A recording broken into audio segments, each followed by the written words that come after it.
આપણે સ્વાધ્યાય 2.2માં લાસ્ટ વિડીયોઝમાં પહેલો, બીજો, ત્રીજો, ચોથો આટલા એક્ઝામ્પલ ગણી દીધા છે, જે ઉદાહરણ 3 પ્રમાણે ચાલી રહ્યા છે. હવે આપણે એ જ રીતે પાંચમો અને છઠ્ઠો જોવાના છીએ. આ વિડીયોમાં આપણે પાંચમો પ્રશ્ન જોવાના છીએ. ઠીક છે, તો થઈ જાઓ તૈયાર. તો પ્રશ્ન 5ની અંદર જુઓ, આપણે આ બરાબરનું સમતાનું નિશાન છે, એની આ બાજુ ડાબી બાજુ છે. ડાબી બાજુમાં 1 અને 2 પદ આપેલા છે, વચ્ચે બાદબાકીનું નિશાન છે, અર્થાત આ બાજુ 2 પદ છે. અને જમણી બાજુમાં 2 પદ છે, એક સંખ્યા છે અને એક ચલવાળું છે. આ બાજુ બંને ચલવાળા છે, ટી વાળા. તો આપણે શું કરીએ, પહેલાં આપણે આનું સાદુરૂપ આપીએ અને આને આ બાજુ પછી લઈએ, ટીને આ બાજુ પછી લાવીએ. ઠીક છે, ચાલો. તો સૌપ્રથમ શું કરીશું, આપણે સાદુરૂપ આપીએ. આ એક પદ છે, એની સાથે ચોકડી ગુણાકાર 3નો થશે અને આ બાજુ 4નો ગુણાકાર આ પદ સાથે થશે. ઠીક છે, તો ચાલો હું કરી દઉં. 3ને ઉપર લાવ્યા અને સાથે આ જે છે એ તો પદ એમને એમ લખી દઉં, 3t - 2. ઠીક છે, માઇનસ હવે 4ને ઉપર મૂકી દઉં તો 4 સાથે બાકી શું રહેશે, 2t + 3. આખા નીચે કેટલા છે, 4 અને 3નો ગુણાકાર એટલે 4 તરી 12, પણ આપણે 4 અને 3 લખીએ.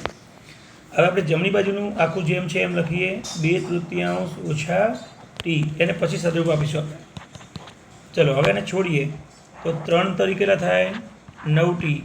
પછી આ 3 આની સાથે પણ ગુણાકાર થાય તો 3 દૂના કેટલા થશે, 6. હવે આપણે બીજા પદને છૂટું પાડીએ તો ઓછા તો છે જ, 4 દૂના કેટલા થાય, 8t. પછી 4 દુ કેટલા, 4 તરી કેટલા થાય, 12. પરંતુ ઓછા અને વત્તા એટલે શું થઈ જશે, ઓછા 4 તરી કેટલા થશે, 12. આખા નીચે શું આવશે, 4 અને 3નો ગુણાકાર એમનો એમ જ. હવે આપણે જમણી બાજુ જે છે એ એમનો લખીએ, 2 નીચે 3 માઇનસ t. ફરી આપણે સદરૂપ આપીએ. તમે જુઓ, આ ટી વાળા પદનો સરવાળો બાદબાકી થશે અને જે સંખ્યા 6 અને 12નો સરવાળો બાદબાકી જે થતું હોય થશે. તો આગળ વધીએ તો 9t છે એ ધન છે, 8t ઋણ છે, એટલે આપણી પાસે કેટલા વધશે, 1t વધશે. 9માંથી 8 જાય તો 1t, એટલે એક વખત t લખીએ એટલે આ બેનું કામ પતી ગયું. ઠીક છે, હવે આપણે આ 12 માઇનસ છે અને આ 6 પણ માઇનસ છે, અર્થાત માઇનસ માઇનસ માઇનસ જ રહે, પણ કરવાનો સરવાળો થાય. 12 ને 6 કેટલા થઈ જશે, 18. તો અહીંયા આપણે -18 લખી દઈએ, એટલે કે ઉપરવાળા પદોનું ટી વાળા પદોનું સરવાળો બાદબાકી જે થતું હોય ટી થઈ ગયું, સંખ્યાનું જે થવાનું એ થઈ ગયું. આપણી પાસે જે આન્સર રહ્યો છે એ આ પદોનું સાદુરૂપ આપીને t - 18 રહ્યું. આખા નીચે શું છે, 4 × 3 એમને એમ. આ બાજુ 2/3 ઓછા t થઈ ગયું ક્લિયર. હવે આપણે આ ટી જે માઇનસ છે એ પેલી બાજુ મૂકી દઈએ એટલે વાત થઈ જાય પૂરી. તો t - 18 નીચે હું લખી દઉં 4 તરી 12, ના લખીએ તો હજી ચાલે એમ છે, પણ લખી દઈએ. વત્તા કોણ આવે છે, હવે ટી, એ આ માઇનસવાળું કે બાજુ આવે છે, પ્લસ બાજુ, એટલે પ્લસ ટી થઈ ગયું. આ બાજુ 2/3 એમનું એમ. હવે માઇનસ ટી તો છે ને અહીંયા, એ તો છે નહીં, તો પતી ગયું. તેથી હવે આપણે જો આ એક પદ કહેવાય અને આ એક પદ કહેવાય. તો આ 12 જે છે એ હું આને આપું તો આખા નીચે 12 લખી શકાય. ખબર પડી ગઈ.